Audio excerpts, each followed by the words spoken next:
Ollie. Yeah. I think you should watch Baby Rabbit. Baby Rabbit. I cannot believe I've just said that in the podcast. That was a low. We're going to talk to you about this, right, guys? You're going to have to stay tuned for that moment. I need to talk to you about my life this week. Okay, I have had so many blood tests, and bless Molly, we're speaking to Molly Burke today on the pod, but we've had to rearrange. She's rearranged, I've rearranged, third time's the charm, but it's because I have been so tired. Yeah, you've just been like, but I thought, out of it. Okay, right. I genuinely thought it is just my disability. Yeah, you thought we were looking at symptoms of IP, incontinentia pigmenti. My disability. One of them's like brain fog and things. So we're like, oh, it's maybe like going through a phase. Like, or we're just really not understand. And I just kept saying to I am so tired. And then I don't know if you guys saw on my Instagram several weeks ago, I was like, I've got a UTI, urinary tract infection. I get them all the time. Like, this is so annoying. Anyway, cut a long story short, I went to the doctors and I got so many DMs from you guys saying, look, Luz, you need to go get your bloods done. Like, there were so many lovely people that were just giving me advice, really. And I really appreciated it. So I went for my bloods. And then last week, they basically said, we don't really know. And I haven't seen a result like this. This is my doctor speaking. I haven't seen a result like this in several years. Like, this is very low. Yeah. Your B12 on your blood test result is basically nothing. Well, he said it's below this figure that's like the bottom end of their scale, but like it's just a less than, I think it's less than 147 if I recall, but he said it could be like at any point between 0 and 147. But I said, look, doc, my fingers are tingling. I just thought that was IP. Because that's another IP thing. I'm tired. My muscles ache longer from when I'm in the gym. Like, what's going on? And he said, well, are you vegetarian? I was like, yeah, but sorry, you can hear the girls eating a bone. It's Olga eating a coffee bone. My lovely retired guide doggy, if you don't know who Olgie Boggy is. Yeah, he was basically just said, you've got basically nothing. It could be from 0 to like 100, but that's basically nothing in your system. Yeah. So I was really shocked, but I don't know why. Like, you've been like, it's been so interesting actually, because you've been so addled lately, haven't you? I've been so bad. Filming is taking twice as long because you take so much longer to come up with sentences. Well, the thing is that's so not me, is it? No, like, I am usually so like, you're like, right, bam, bam, like instant sentence, which sounds very cocky, but I have been doing this for years, guys. Like, I know how to record videos. I know how to present. But even on that, just then, I was taking so long to like think of sentences when I would just usually be like, boom. Yeah. And you'll hear it in the podcast. Like, I can't believe, I mean, to a lesser extent, I usually kind of say one title. You definitely have a thing where you get things slightly wrong anyway. I do get things slightly wrong anyway. Like, that is just me and my mom all over. Like, for instance, I would say like... Oh, I know what example you're going to use. Well, my nan said Florence and the Mechanics. Florence and the Machine. And that, I didn't say that, but that's, for instance, that was what my nan said, Florence and the Mechanics instead of Florence and the Machine. You know, my mom often says just it's only ever slightly wrong and you'll always know what we mean. But to the point where, right, Baby Reindeer, no joke, I have been watching the series. I've just finished the episode today. You've binged it. I've binged it. Watched all the extra content around it. Yeah, you've been watching Fiona all the interviews. The stalker, like, yeah, all the interviews. Fiona the stalker who's come out, well, allegedly, she's saying she's not the stalker, the real life stalker. I mean, you guys need to, if you haven't listen to Baby Reindeer or watch Baby Reindeer. It's a series by Richard Gadd and it's apparently supported by real life events, and you know, it's a whole thing. It's a dramatization of his real life. So I have been like in this rabbit hole. Reindeer hole. but not Baby Rabbit. Baby Reindeer. So I'm getting more things wrong. And in this podcast, you can literally hear me say it's giving Baby Rabbit. Baby Reindeer, Luz. Baby bloody reindeer. So close and yet so far. We had a really lovely conversation with Molly. Yes. She was amazing. You guys know Molly. Molly Burke. She's a content creator, activist, all-round good egg. And we had a really good chat about being all disabled sorts. Women, dating, dilemmas. The sort of struggles of dating and the fears of dating. Definitely. So let's roll the titles. This is But I'd Never Marry a Blind Woman. A show where we answer all the questions you're too afraid to ask about dating, marriage, and finding love with a disability. I'm Lucy Edwards-Cave, presenter, author of my book Blind Not Broken and blind wife of... Me, Ollie Edwards-Cave, her sighted husband and the man you'll find usually behind the camera. Each week on this podcast we... Your fave interabled couple. Debunk the stereotypes of dating with a disability. Dive behind the inspiration porn headlines and unpack your relationship dilemmas. So when people say... But I'd never marry a blind woman. You can answer. Well, I would. But I'd never marry a blind woman.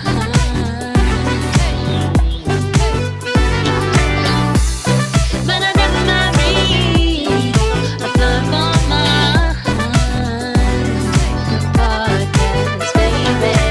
We have the lovely Molly Burke here with us across the line. Hi, Mol. Hello, sweet. It's so lovely to see you and hear you. Ollie sees you. Yes. So, okay. First, what we love to do with our guests is get a quick audio description in your own words of what you look like and also in your own words what you do for a living. So take it away, my love. All right. I am a Caucasian female with blue, green, or gray eyes. Who's to know? Apparently it depends on the day. It's always fun describing yourself when you also don't know what you look like. Here, I'll tell you what other people have told me I look like. I have freckles. I have dark brown hair that's tied back in a low bun. My top is like multicolored. It's short sleeve. It's like a wool and has a collar and there's like multicolored little flower decals on it and like colorful squares that I think are like blue and gray and cream maybe. And my background is very colorful. My apartment's super colorful. So I'm sitting on like a burnt orange velvet chair. And I don't know what you can see in the background because I also can't see what's in the background. Cute. But my room is green and pink. Love it. Nice. In your own words, what do you do? I am a multi-hyphenate, as everybody who lives in LA is. I am a public speaker, a consultant, an author, an advocate, a motivational speaker, a social media content creator. I don't know. Did I repeat things? I do lots of things. Nice. Thank you, babe. I love it. I am the American Lucy. Is what most people get confused by on the internet. Where did her British accent go? Literally, babe. The amount of emails that I get that's like, hey, Molly/Lucy. I'm like, babe, we're not one person, although we are very similar. So there we go. Yes. It's so lovely to be connected with you, sweet. And thank you so much for coming on because me and Ollie, we always love to deep dive into different people's perspectives on interabled love, interabled relationships. And I think let's kick it off then with your perspective on the word interabled, because I think it's kind of controversial. I know as content creators, we do use it as different tags and things. And it's really good to kind of just talk about, like me and Ollie openly say we're in an interabled relationship and we like using that word, but obviously everybody's different. So how do you see that word and how do you see it? Would you tag your stuff with it? Like, debunk it for us. That's so funny. I honestly had no idea that that's controversial. I'm like, what do you mean it's controversial? We are interabled. Like, that is what it is. Like, I mean, it's like people who don't like the word disability. I'm like, it's just very literal. I am disabled. Like, that's just facts. It's not like a sensitive word to me. I'm just like, yeah, I am disabled. Like, there is an ability that I do not have. That is just an accurate description.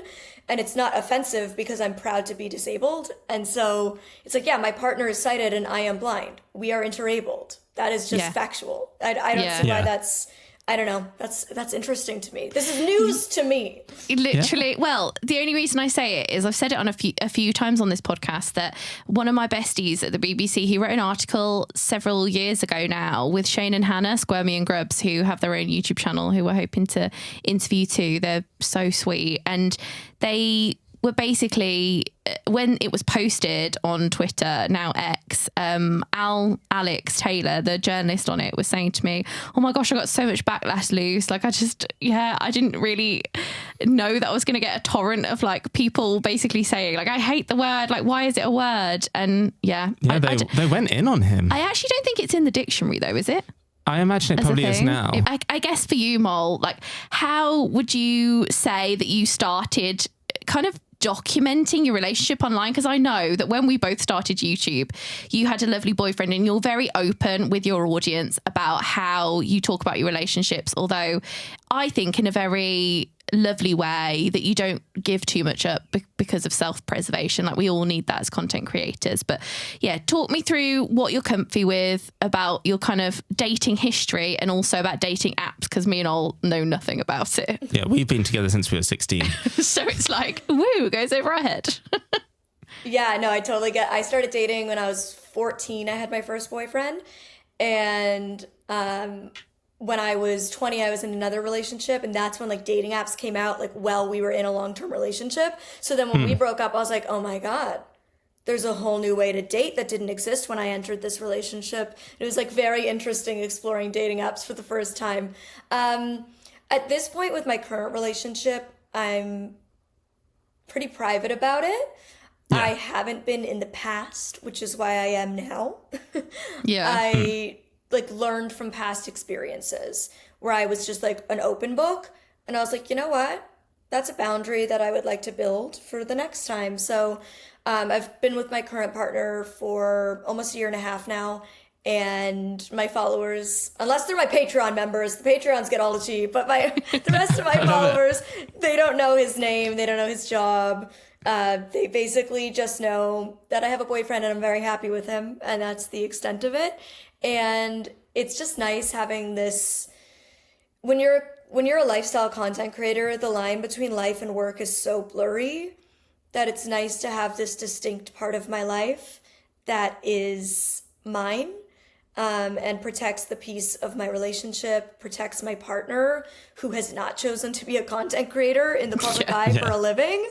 He just chose to fall in love with one. And so like navigating that for his privacy and just to have something that's just mine.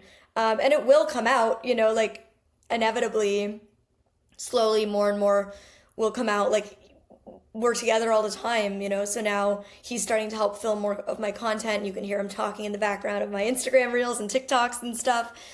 So he will slowly start to become more exposed, and he's okay with that. And we're just navigating it at our own pace.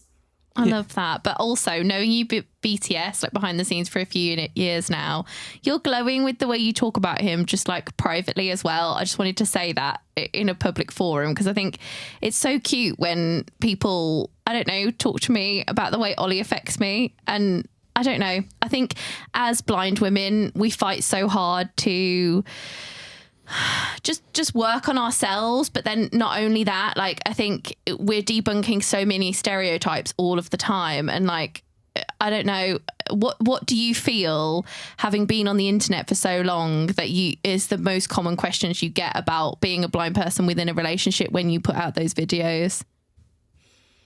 That's so interesting. You know, I've talked about dating for as long as I've been on the internet, which is a decade. So I feel like a lot of the questions that I get about dating, like I used to get, I feel like people like, maybe it's because my partner is private and like he's not on camera, like people don't know him.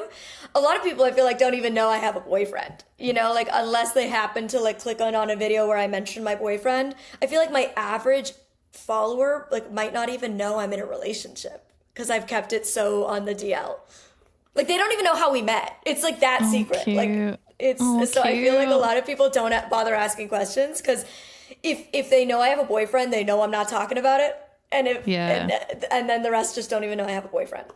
Fair play. Yeah, I get it, babe. I think this is the thing, isn't it? It's I think it's how you're navigating it now, and I love the boundary, but I think what I would love to deep dive into is your opinion of when you were on those dating apps. Like, how did you find it? Do you feel like the landscape's changed in people knowing about disability, or do you feel like there is still an ear of fetishizing? Because I know that we've spoken to several different people now on this podcast, and the amount of people that still say they put in their bio their disability when they disclose it, and they get so many different comments of like, the dynamic changes quite a lot. Yeah. Do you feel that that's still an issue when you were on them, and how did that work for you? So the last time I was on dating apps was 2020, like early 2020. So it's been a while for me that I've been on dating apps. Ooh, there we go. Now we know I did not meet my partner on a dating app. So nice. It's been a while. It's been a while since I've been on dating apps, but I will say I am very pro never putting it in your bio. I certainly never would put my disability in my bio for many reasons. Mostly safety. Yeah. We, especially as disabled women, are so at risk for abusers. Abusers seek out vulnerable people. We are vulnerable. Whether we want to admit that or not, we are vulnerable. And especially those of us who are blind or who are deaf and are missing a main sense to keep us aware and safe with our surroundings, you are so vulnerable when meeting new people. And so for me, I would never put it in my bio because I did not want to attract people who were attracted to the fact that I am disabled and attracted to that vulnerability they saw in me. So that was a big thing for me, is I would never put it in my bio. And then the other reason, aside from safety, is because if I have 3 sentences to tell you about myself, I don't think me being blind is the most interesting or important thing that you need to know. You need to know that when we're in conversation and I feel like you're somebody worth meeting. Then I will tell you. Love it. Fair play. I love that hot take. Not that it has to be a hot take. I think it's so nuanced, this conversation, and I totally hear you. I think I'm definitely coming from it from a perspective that I've never actually had to do that, and I've always been, I think it's definitely a privileged position that I've said on this podcast previously, like, oh, put your disability in your bio. Like, I see it as such a positive thing in some ways, but I think it's probably maybe a naive sense that I'm like, oh my gosh, if you put it in your bio, then you won't get like weirdos messaging you in some ways. No, that's the problem. You get weirdos messaging you. That's the very issue. Of course, I recognize I also come from a place of privilege in that I don't look disabled. So like I can hide my disability, whereas not everybody can. You know, like I have friends with upper limb differences who are amputees, who are in wheelchairs, who, if they're going to put a full body pic, like you can't ignore the fact that they're disabled, right? So I understand that I'm coming from a place of privilege and that I don't look disabled. I would do it in subtle ways. Like I would have a line in my bio, like my dog is my best friend and he comes everywhere with me, guide dog emoji. So it's like I would put it subtly, like where if you were paying attention, you might clue in. Or I would have a picture with Gallop, who was my guide dog the last time I was on dating apps. I would have a picture with Gallop and he would be in a harness. You know, so like I wasn't like fully pretending I wasn't disabled, but I wasn't like, I'm blind, I'm disabled. No, like I wasn't putting it out there so much that it was going to be the first thing people were either attracted to or not attracted to. I also think that there's just like so many people in the world. Like not only do I not want to attract the people who are attracted to that vulnerability and who are potential abusers, but there's also a lot of people who are just going to jump to conclusions without knowing facts. So like they don't know enough about disability to not be open to talking to me. And the amount of people who I know I ended up like dating who maybe wouldn't have dated me if the first thing they saw in my bio was that I was blind, but because they got to know who I am as a human being and then they found out that I was blind, they saw how great I am. Instead of being, you know, like most people never interact with a blind person. For a lot of us, like I will be the first blind person they've ever met. So they have preconceived notions. I know this. This is my whole job. I educate society for a reason because I know society is so ignorant from a lack of education, from a lack of access to authentic representation. And so for me, like I am willing to educate people, you know? And so even in a dating scenario, I am willing to be the first blind person somebody interacts with and debunk some of the myths they might have gone into dating me with and open their mind that way. I love that, Mol. I think both me and you possibly have that kind of, I mean, we do have that ability to kind of speak to people that have never experienced blindness or know someone with a disability. You definitely find it when you make new friends. You sort of had to go through the whole like, oh yeah, I can do this as a blind person and this and this and this. And then you had to sort of do the usual debunking. I think controversially, is there an element of this, right? That if you do place your disability on your bio and you have a visible difference or you've acquired a disability and you find it, you know, it's obviously a very personal decision. Is there a sense of, yes, you will get the weirdos, but then you may get people jumping to conclusions and then you don't want to necessarily talk to them anyway? Because I think it's a very open attitude, Mol, that you have there, that you kind of want to educate and then they see you for you. But there's an argument, I guess, in that if you do put it in and then someone does jump to conclusions, do we want to talk to them anyway? Like, is that a closed-minded perspective? You want to let them like trip on their own feet? Yeah, like, is it like, I don't know. I don't know. I'd just like to open it up to you. Yeah, I mean, I always say, like, just because I'm passionate about educating and talking about disability doesn't mean everybody is. Like, that's my passion. It feels like it's my purpose here on earth. And so for me, it's almost a compulsion. It's uncontrollable. Like, if I'm just shopping at Sephora and somebody has a question, I'm going to stand there for 20 minutes and answer their question no matter how busy I am, because my passion is educating. And I would rather that person walk away informed than walk away wondering and assuming and being wrong, and now taking that wrong assumption into their next interaction with a disabled person.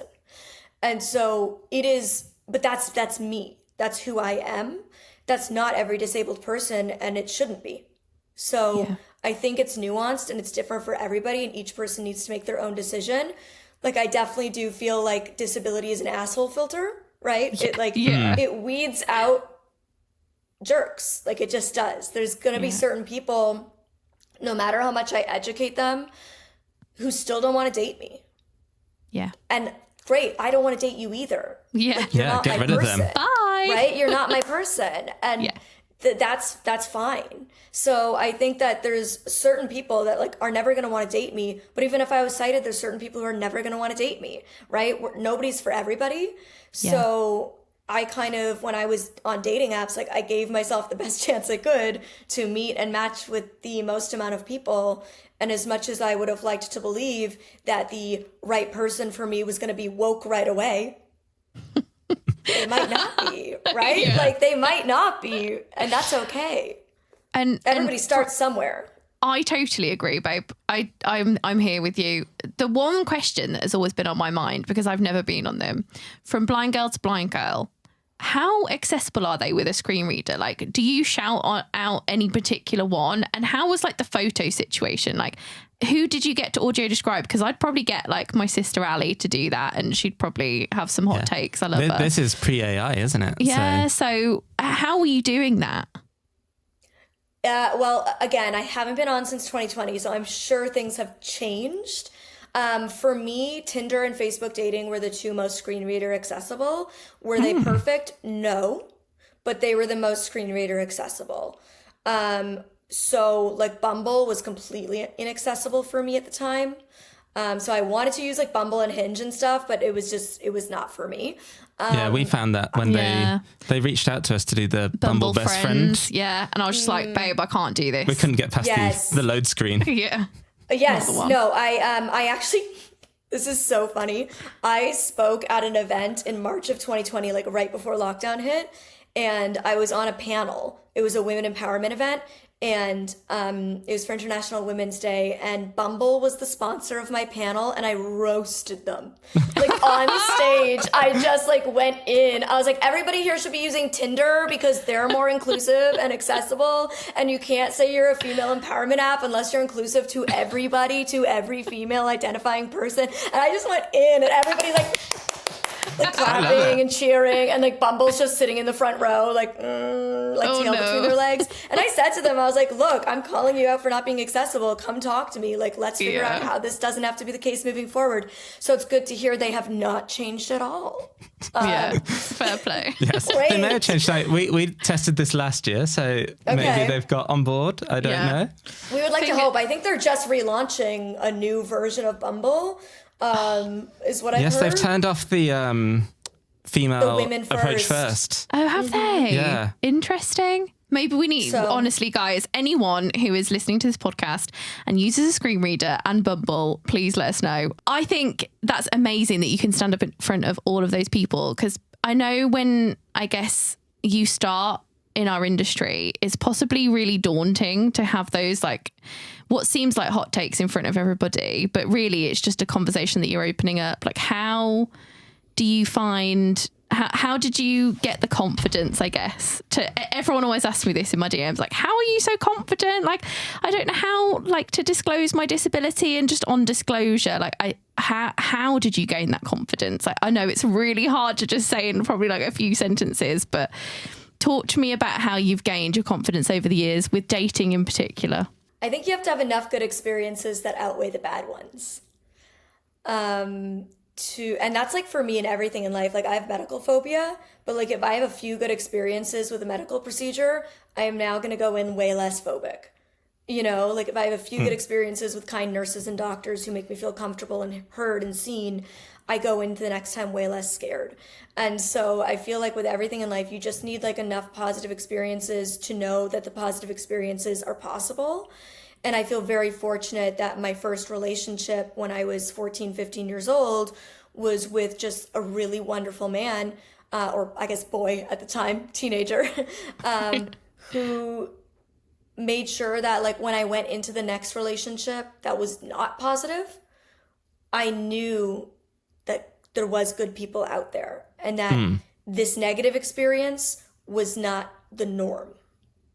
Yeah, it stops you getting so jaded with it all. It does, but also, like, what would you say to those listening to this who have got more than a handful of negative experiences, and you're speaking directly to them now? You know, our community, especially women within the disabled community, as you said in your previous answer, you know, we are so vulnerable to you know, sexual attacks, and probably the minority group that will kind of be affected by sexual assault the most. How would you speak to those people if they've got a bit of a lack of confidence because of an experience they've had? There are a lot of things that I did to keep myself safe in dating. And I know that there will be people who are like, wow, that's really over the top. That's super dramatic that she did all that when she was dating. But I can tell you that I went into dating very naive to how at risk I was. And I had bad experiences. And that's all I'm open to saying is that I had my bad experiences, and I got myself in dangerous situations, and I learned from that how vulnerable I am. And then I learned the statistics, and I realized that it almost wasn't if, it was when. And that's a terrifying realization to have. And I'm not dating in like some small hometown. I'm in Los Angeles. This is the big city, and it is known for crime. And you have to be that much more safe. So you have to take in all of those things into consideration. Where are you dating? What's your demographic? Like, all of those things play a role. And so the things that I started to implement when it came to online dating to keep myself safe is, like I said, not putting it in my bio and only disclosing when I felt comfortable and safe, and like I knew the person enough to know that I was interested, right? Like, because I also get to be interested in someone. It's not just will they date me, it's will I date them. And so I don't care to tell you about this part of my life if I don't even think I'm interested in you. Like, I want to get to know you first to be like, is this even somebody I need to be wasting my time with? And so that was one big thing, is waiting to the right time. And the way I would do it, like the way I would disclose it, was in a really lighthearted way, because I'm a big believer that we teach people how to treat us. So if I am insecure about my blindness and I act like it's a bad thing, you are going to perceive it as a bad, negative thing, because that's what I'm showing you. But if I am confident about it and I own it and I act like it is no big deal, that's how you are perceiving it, because that's the energy you're receiving. Totally. And so that's how I would go into it, is like, I would be like, let's play 2 truths and a lie. And it would be like, I'm allergic to sterling silver. My favorite animal is an elephant and I'm blind. Like, it would just be like this funny thing that I would like drop in, or like, tell me 3 facts about yourself. Or, you know, like, I would drop it into conversation where it made sense. Like, this guy was talking about how much he loved playing soccer. And I was like, oh, amazing. I actually used to be a competitive soccer player. And it was like my passion growing up, but I had to quit when I lost my vision. Just dropped it into conversation like it's a normal fact about me. Like, I didn't make it a big deal. Yeah, and because then it is a normal fact. Because it's a normal fact about me. It's just a part of who I am. And then I would say to them, like, when they had a follow-up question, I'd be like, just so you know, I'm super open. Please feel free to ask me any questions you have so that we can move on. Yeah. Like, we can move on to the rest of our conversation, and you don't have to sit here wondering. I'll answer your, 10 top questions, and then we can move forward with our conversation and meet up. Yeah. That sounds like such a good approach. It kind of reminds me of me and you. Yeah, it does. It reminds me of us. Because like how I found out Lucy was like losing her vision was because through Facebook. Well, we were chatting over it and I said, oh, I've just been to see a movie in 3D, and you went, oh, I can't see 3D movies. And I was like, oh, why is that? And you said that you've lost sight in one eye and that the other one's potentially going to go. Yeah. So interesting. See, you just make it casual. And then you got it. When it actually came to going on dates, I would always meet during the day, right? I would always meet in a very public place. I would always be the one to suggest the location so that I was picking somewhere that I knew how to navigate my way around. And hopefully that I knew people. Like, I was a regular, the staff knew me, so they could keep an eye on me. Like, I had one restaurant. It was walking distance to my home, but they didn't ever have to know that. I would always go on my dates there, and the staff knew. I had a regular table that the staff would bring me to. They all knew me. They knew the deal. Like, and so I always felt safe because I knew my way around. I knew how to get myself home. It was bright outside. And my vision like was always better during the day. I can't see much, but I can see a bit more like shadow. So like I would just feel more secure. And also like it's daytime, less crime happens during the day. I would even do things like I had situations where I would have a friend go into the location 5 minutes before me and then call me and be like, yes, he looks like his pictures and this is where he's sitting. Oh, that's amazing. Walk behind me and text me and say, yes, you're meeting up with the right person. Like I would take a lot of steps to make sure that I was keeping myself safe when I was dating on apps. And again, like I said, I know that there's some people who are going to be like, wow, that's really overkill. The statistics show it's not. Yeah. No, it's really and not. My previous experiences show that it is not. Yeah. Yeah. And you've got another side of the coin as well, because you're not just a blind woman, but you're a blind woman who is quite well known. Yes. Like, how did that factor in?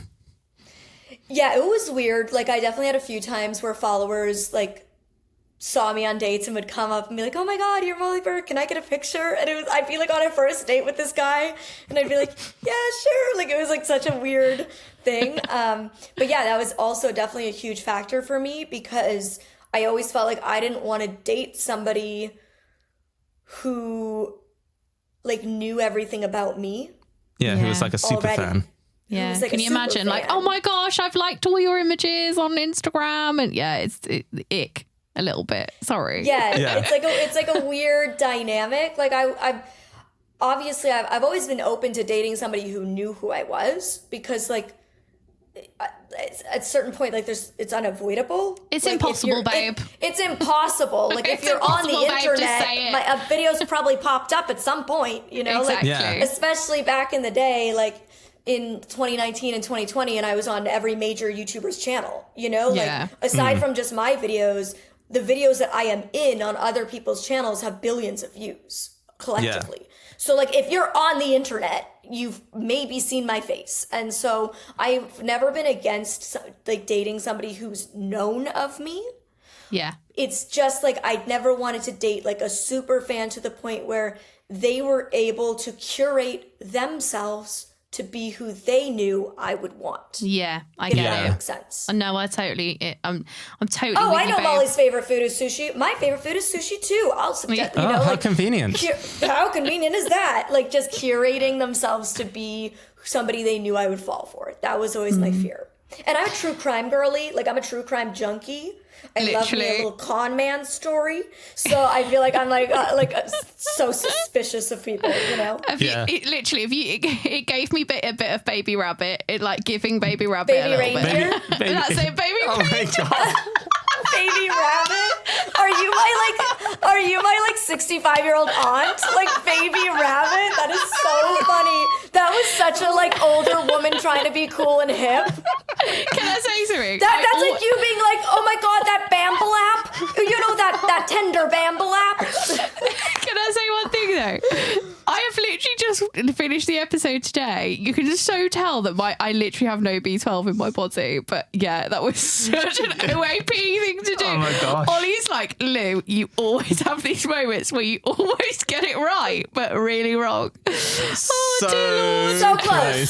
So close. A hit and a miss. Yeah. The thing is, though, guys, is that I've watched the Piers Morgan interview debunking Fiona, the actual person who is meant to be the stalker. Anyway, this is getting off tangent, but yeah, it was giving Baby Reindeer. Surrounded. This is the thing. I'm just a bit, yeah. Anyway, so moving on. In terms of our research for this pod, Mol, we were looking at your videos when you talked to me about it, because you're very open and I absolutely love that about you. But there was this moment when you were going dating and I don't know. I wasn't that comfy with how the men were kind of, you basically had like a date and you were grading these guys on their visual attributes, but by not seeing them in different rounds. Do you know the video that I'm talking about? Because I've forgotten the title. It was on somebody else's channel. Yeah. It's not on my channel. Of course, but number one, I absolutely love that you did it. I think you're so open and honest with your feelings, and I was so with you in those different moments where you were very open and honest. I think what I wanted to say to you is, how did you feel in those moments when you were grading these people, and like how did that video idea come about, and like how did it make you feel? So it like I said, it was not on my channel. It was not my video idea. I was essentially hired as the talent to do it. Got you. And they were basically trying to get to me for like weeks, and I kept saying no. But it got to the point where they're like, we've been trying to find a blind woman to do this. We cannot find anybody. They were coming at me from every angle, trying to get to me. And I said, I will jump on a call and we can discuss it. Yeah. Here are my like stipulations. I will not touch faces. Yes.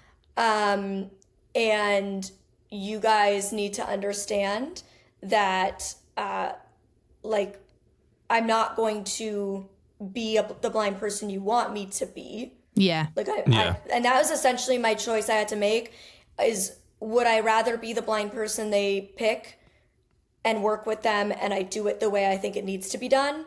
Or would I rather them hire another blind person who might not have the confidence to stand up and say, no, I won't do that. And who will bend to what they want and play into these stereotypes, because that's what every sighted person in the room is telling them to do. So true. Yeah. So that was the choice I made. I did it because even though I didn't really love the idea, I knew it was me or it was somebody else, because they were trying to get this done for weeks and they just needed somebody, and either I could fill that spot and have a bit of control over how it went and the narrative, or they could do it with somebody else who might not have the confidence to stand up for themselves. And I say that because it took me years to get to a place in my career where I felt like I could stand up and say something. early on in your career, especially in the entertainment industry, regardless of who you are, you're lucky to be there. Yeah. Because there's a million other people who could be. Yeah. And so you kind of have to do whatever it takes to be there and to stay there as long as you can. Molly, and so you don't necessarily get to speak up. I totally agree with you. Yeah. And this is the thing, like, this is when, like, I already respect you like tenfold, but watching you in that video, I was like, go you. Like, I don't, it's a relatively older video, right? Like the reason that I was looking at it is because I didn't necessarily, I always watch your videos, but as you say, it was on another person's channel. Let's just play a clip of that now. There's kind of no sense. Real quick, can I do just a random like foot check? Just take your shoes off real quick. You're rigging this. This is rigged. This is actually rigged. I'm not smelling anything on the feet. I can hear everybody's minds turning. How does she ski? Get lost in the forest.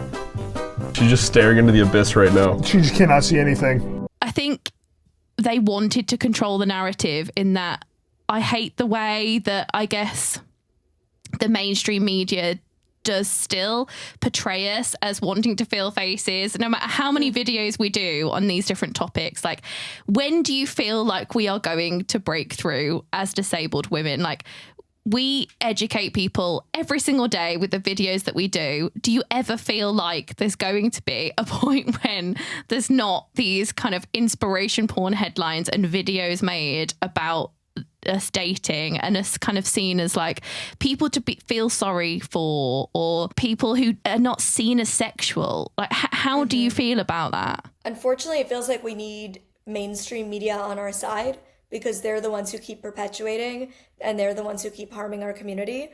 And that is where most people historically have gained information and had access to learning about disability, which is so problematic when it's been like written, directed, scripted, played by non-disabled people. And so I think that we need mainstream media on our side and working with real disabled people, real disabled artists, in order to create that change. The reality is, historically, majority of the world has been ableist, not necessarily by choice, but out of ignorance and a lack of awareness. Most disabled people are born to non-disabled people and therefore are inherently raised by ableist people and grow up with internalized ableism. So it's a lot of us as the disabled people unlearning and relearning, and then, unfortunately, teaching society. Yeah. Yeah. Yeah. I hear you, honey.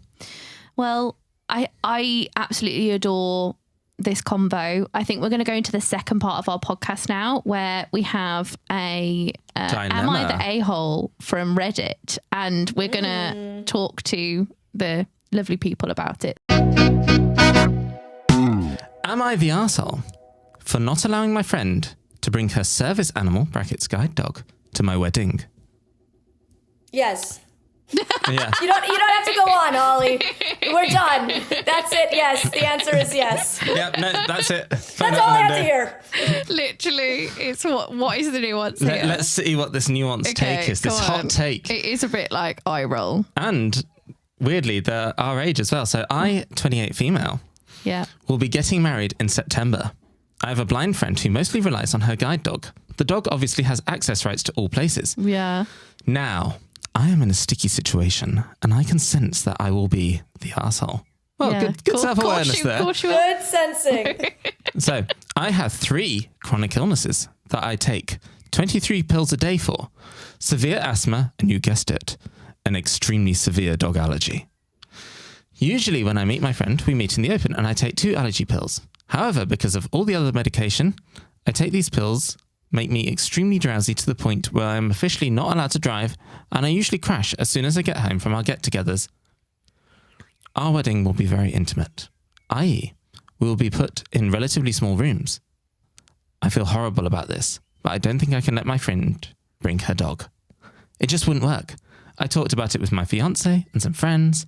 Finally, I talked to my friend about it, explained the situation, and said I would love her to come, but she can't bring her dog. I said that 4 of our mutual friends had offered to be on a roster and assist her should she need it.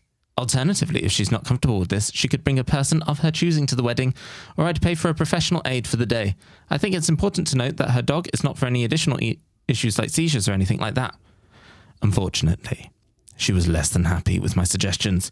She accused me of being ableist and thinking her disability can be switched off for the day. Well, yeah. I understand what I asked was a lot, and it's a difficult topic. I told her to tell me if she changes her mind, but I'd be happy to make arrangements. But I won't budge. Open the windows. Mol, what do you think? Oof, God. That is... I am nuanced. baffled. Yeah. I had a situation once where like this event asked me, it was actually in London, this event asked me not to bring my guide dog because there was somebody else in attendance who was deathly allergic. Right. And I didn't want to fight, so I left my dog in the hotel room. The venue sat like 20,000 people. Like I was like, wow. I'm sorry. What, like the building is massive. Like we could enter on entirely separate sides of the building and sit on different floors, and you're still telling me that like their needs are more important than mine. Like there was definitely accommodations we could have been making in that situation where I should have never been asked not to. And like I'm not from London. I didn't know the venue was going to be like such a large stadium style event space. Like if I had known, I would have been like, here are all the ways that we could work around this deathly allergy so that we can both be accommodated and attend this event with our needs taken into consideration. So I was like thinking through my brain like all the different ways that they could accommodate at this wedding, where it's like small rooms. Like I'm getting a little confused. Like what does that mean? I reckon chapel maybe. Like.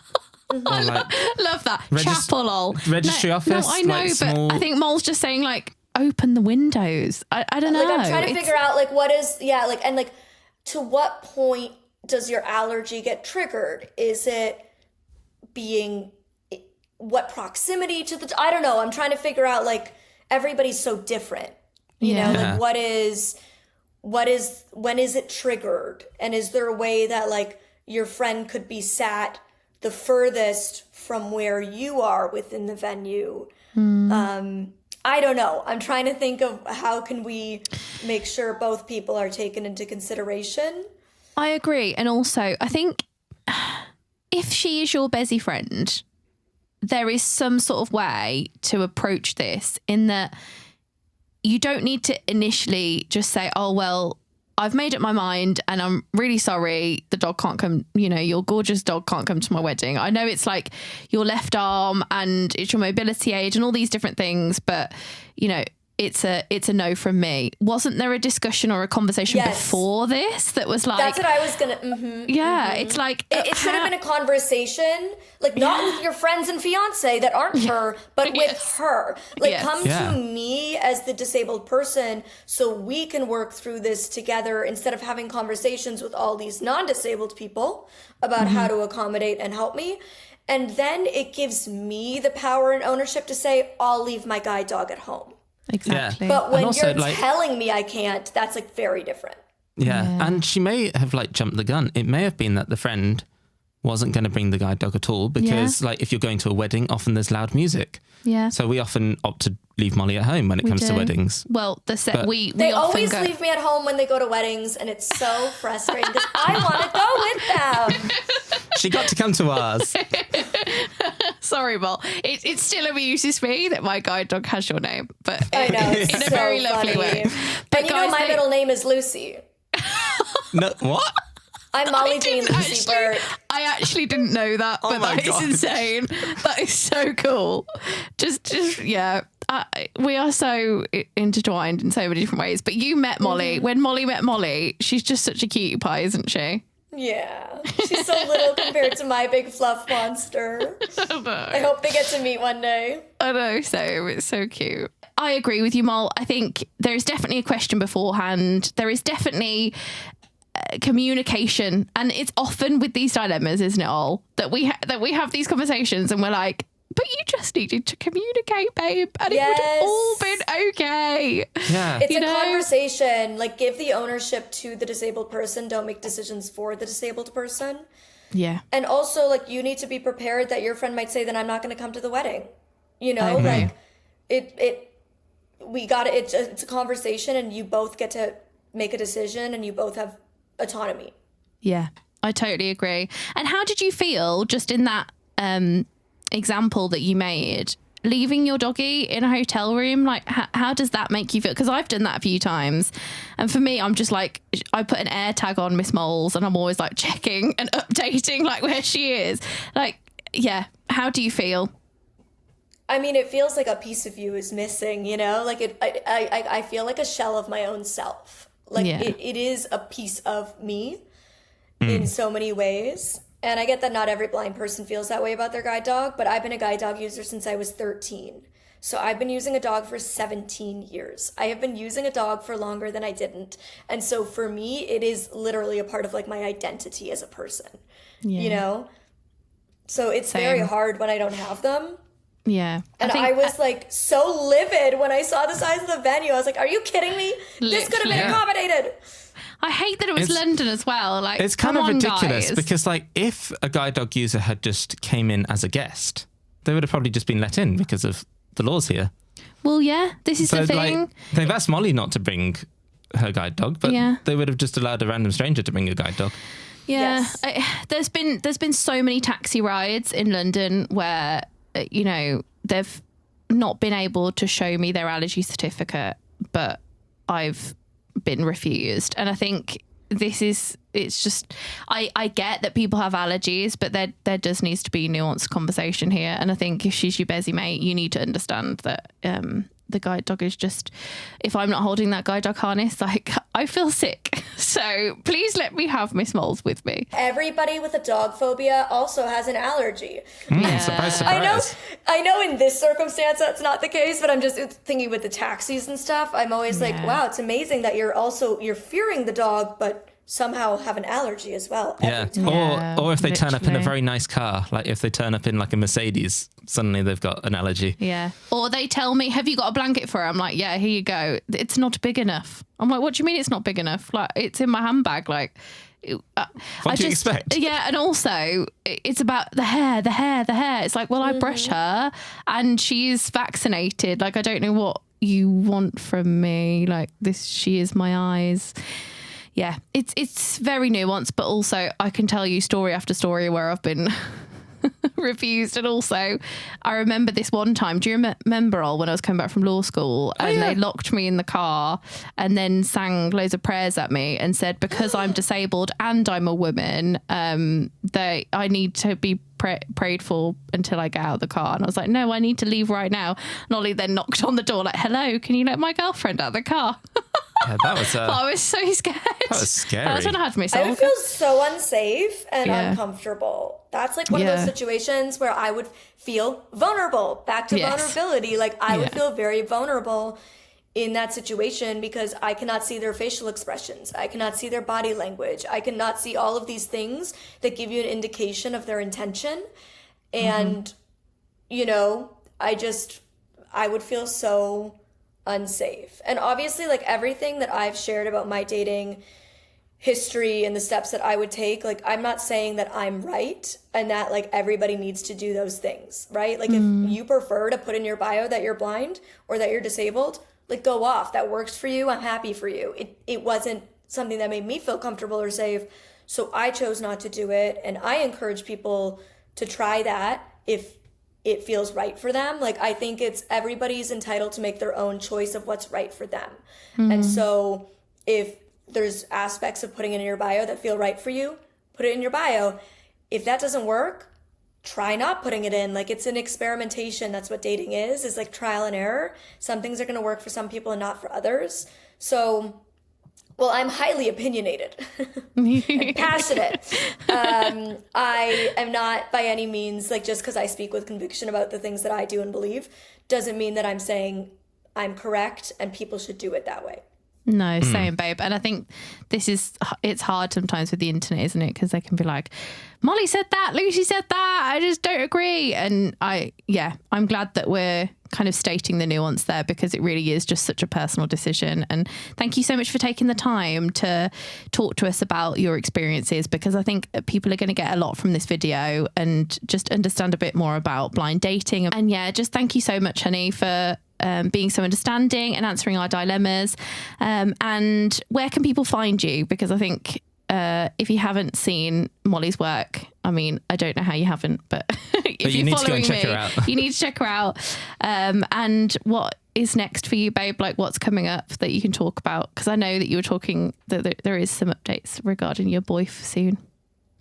Yes, you can follow me at Molly Burke Official, basically on everything, as you do in this business. And I have lots of exciting things coming up in my personal life and in my work life. And you'll just have to follow to find out what those are. And I appreciate you having me. I wanted to say publicly as well, like the support that you've given me and Ollie over the past few years, just being there and like being on the phone, it's been so invaluable. And I just wanted everyone to hear that from me to you, because you're just such a lovely woman. And thank you so much, my love. Oh, that's so sweet. Of course. I mean, I'm like, in the early days of my career, I felt like very alone in it. And it's been so nice over the past 4 years to see a massive increase in representation and more blind content creators, more disabled content creators. But, because I'm blind, it's nice to see more blind content creators who make me like, okay, I'm not in this alone. And to have people that you can connect on such a niche level, we are blind women who love makeup and fashion, have guide dogs, are content creators. It's a very, very, very specific situation to be in. And to have somebody that you can talk to. We've niched the niche. And so to have somebody that you can talk to who actually gets all of those aspects of your identity and your life is so nice. And I'm so glad we have each other. And also, it's when we're recording this, it's late for you guys and it's early in the morning for me. So I am so hyped on coffee. I'm like slow baby rabbit and no B12 woman. And you are hyped, which I love. I love the contrast. It makes it fun. But anyway, we're going to let you go now because you've got a long day ahead and we're going to have dinner. So lots of love, my lovely. And we'll speak to you soon, no doubt. Yeah, speak to you soon. Bye, Sending babe. you love. Go to bed. Go get your beach. Go get shot, Lucy. Don't cut that sound bite and isolate it, because that's gonna start the tea. That will start the tea. Gorge, I'm gonna make Molly a shot wants now. Lucy shot. Yeah, forget Drake and Kendrick. It's now about Lucy and Molly. Molly hates Lucy. It's gonna be a whole thing. She keeps cutting her off. I really hate comments already. That's why I'm calling myself out. All right. It's all right, babe. We'll filter them. It's fine. Fabulous. Bye. See you soon. Later.